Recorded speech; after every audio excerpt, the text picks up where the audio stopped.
সদস্য সচিব সহ সিনিয়র নেতৃবৃন্দ উপস্থিত আছেন, আমাদের জেলা পরিষদের সম্মানিত সিইও উপসচিব জনাব নজরুল ইসলাম সাহেব, আরও উপস্থিত আছেন আমার সাংবাদিক ভাইয়েরা এবং আরও উপস্থিত আছেন আমাদের 7 নং ওয়ার্ডের বন্যা কবলিত জায়গার এলাকার মা ও বোনেরা, সকলকে সালাম জানাচ্ছি, আসসালামু আলাইকুম।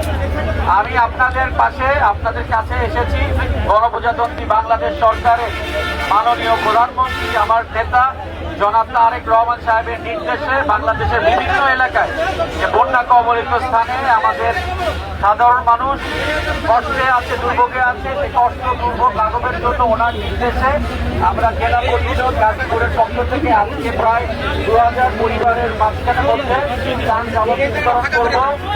আমি আশা করবো যে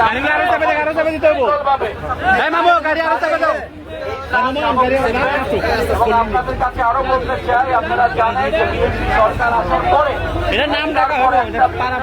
সমস্যা হয়ে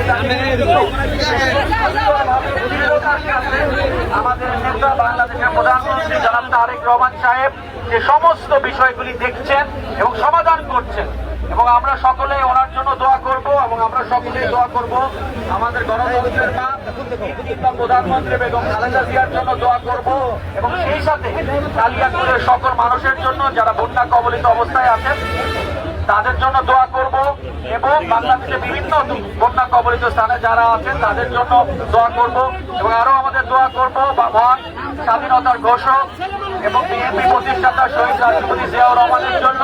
এবং আসুন আমরা একটা সুন্দর বাংলাদেশ করি, আমাদের যে মোটো সবার আগে বাংলাদেশ সেটা স্থাপন করার চেষ্টা করি, এবং আমরা সকলে একসাথে চললে অবশ্যই আমরা ভালো কাজ করতে পারবো, এবং সামনে ভবিষ্যতে আপনাদের সকলে আপনাদের সাথে আবার দেখা হবে।